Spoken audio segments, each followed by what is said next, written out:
ہر سال محرم آ کر یہ صدا لگاتا ہے۔ میرا اللہ چاہتا تو میرے نبی کے نواسے کی شہادت سفر میں ہوتی، ربیع الاول میں ہوتی، 11 مہینے نہیں پڑے ہوئے، ربیع الثانی میں ہوتی، جمادی الاولی میں ہوتی، جمادی الثانی میں ہوتی، رجب میں ہوتی، شعبان میں ہوتی، رمضان سب سے بہترین مہینہ رمضان میں ہوتی، شوال میں ہوتی، ذوالقعدہ میں ہوتی، ذوالحج میں، محرم میں کیوں رکھا ہے کہ ہر سال، ہر آنے والا سال ہم جو اندھے ہو کے گزر جاتے ہیں اپنے سال سے، اور جنوری کے سال میں سارے بیدار ہوتے ہیں، ٹھیک ہے، وہ بھی میرے اللہ کا بنایا ہوا ہے، یہ بھی میرے اللہ کا بنایا ہوا ہے، لیکن اس نے اس امت کی جھولی میں محرم کو ڈالا اور باقیوں کی جھولی میں جنوری کو ڈالا۔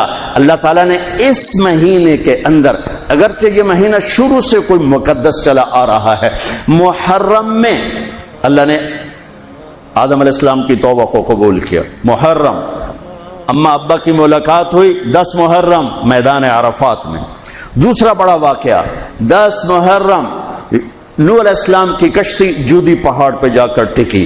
اس کے بعد تیسرا بڑا واقعہ 10 محرم موسیٰ علیہ السلام نے سمندر پار کیا اور فرعون ڈوبا۔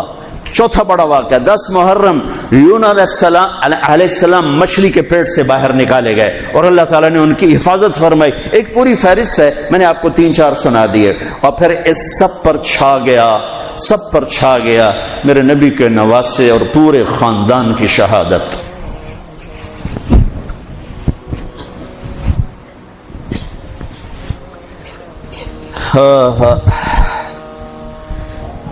یہ کتنا بڑا خاندان ہے، پہلے یہ سنو۔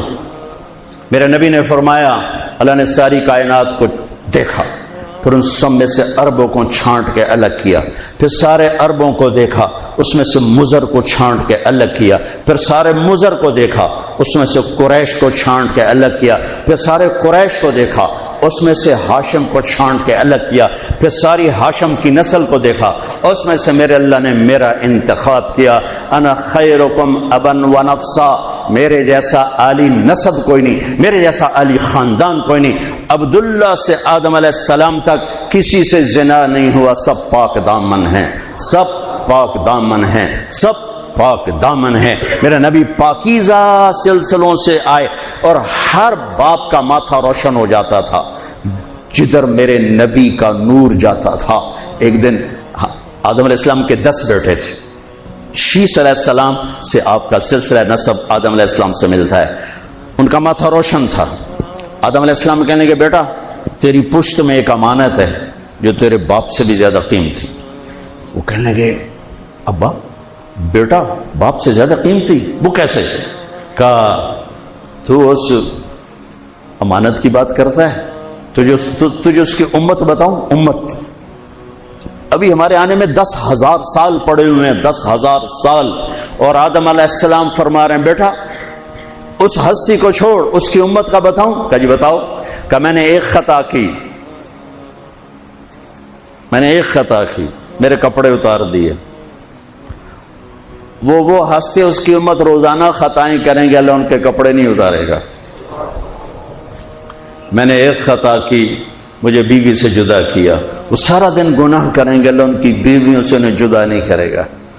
میں نے ایک خطا کی، اللہ نے میری مشہوری کر دی، سوری دنیا کو بتایا، اور وہ سارا دن منہ کالے کریں گے اور اللہ ان کے گناہوں پہ پردے ڈالتا جائے گا، پردے ڈالتا جائے گا، پردے ڈالتا جائے گا۔ میں نے ایک خطا کی، مجھے جنت سے نکالا، وہ ہزاروں خطائیں کر کے اس کی رحمت سے بخشش پا کے جنت میں جائیں گے۔ میں نے ایک خطا کی، میری توبہ کے لیے 40 برس لگے، اور وہ ساری خطائیں کر کر ایک بول بولیں گے اللہ معاف کر، اللہ ان کے سارے ہی معاف کرے، اللہ ان کے سارے ہی معاف کرے۔ ہر ایک کا ماتھا روشن ہو جاتا تھا، نور نبوت چمکتا نظر آتا تھا۔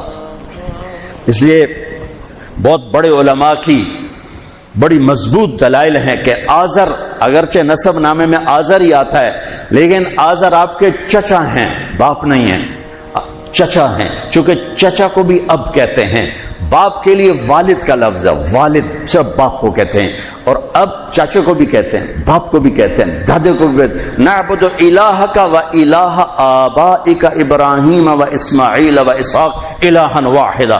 یعقوب علیہ السلام کی اولاد کہہ رہی کہ ہم آپ کے ابا کی کہ رب کی عبادت کریں گے کون؟ ابراہیم، اسماعیل، اسحاق، ابراہیم دادا، اسماعیل چاچا، اسحاق والد. وکان ابوہما صالحا، وہ میں نے دیوار سیدھی کر دی کہ ان کا باپ نیک آدمی تھا.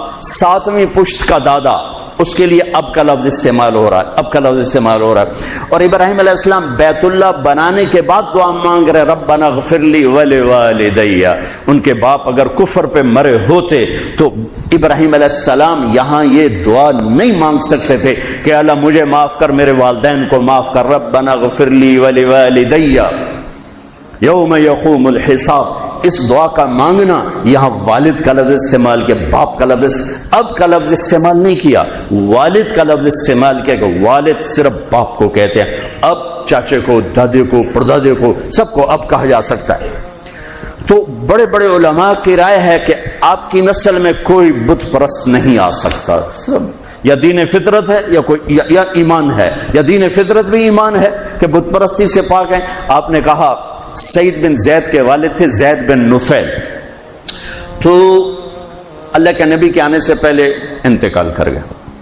وہ بیت اللہ سے ٹیک لگا کے بیٹھا، کہتے ارے قریش، اللہ کی قسم یہ پتھر کے بت ہیں، نہ نفع دیتے نہ نقصان، یہ اس کائنات کے مالک نہیں ہو سکتے. اس کائنات کا کوئی مالک ہے، پتہ نہیں کون ہے، پر کوئی ہے، مجھے پتہ ہوتا میں اس کی پوجا کرتا.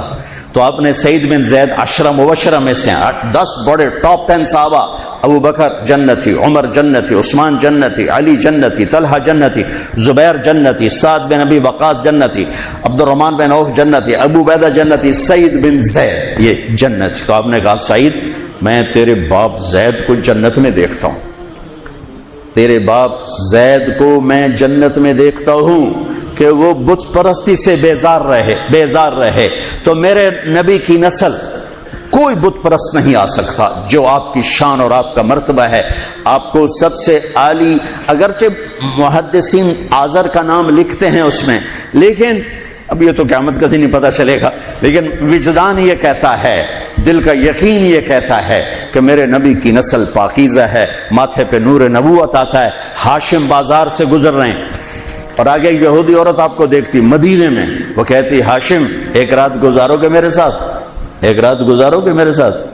وہ فرمانے لگے میں عزت دار سردار آدمی، تو مجھے برائی کی دعوت دیتی، یہ کیسے ہو سکتا ہے؟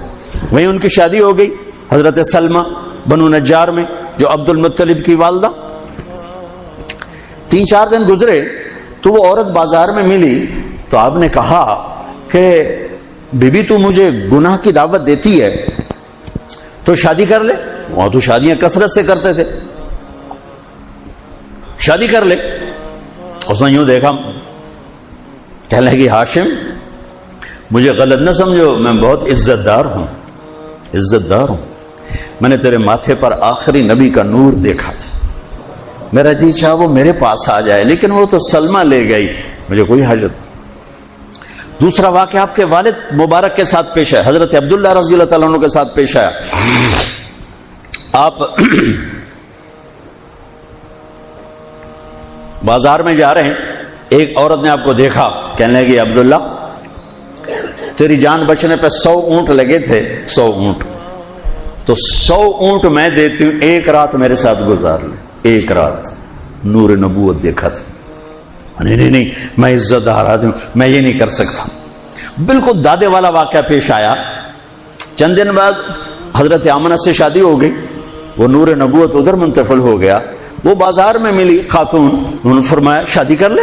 تو اس نے یوں دیکھ کر کہا عبداللہ مجھے غلط نہ سمجھنا، میں عزت دار خاتون ہوں، تیرے ماتھے پہ آخری نبی کا نور تھا. وہ آمنہ لے گئی.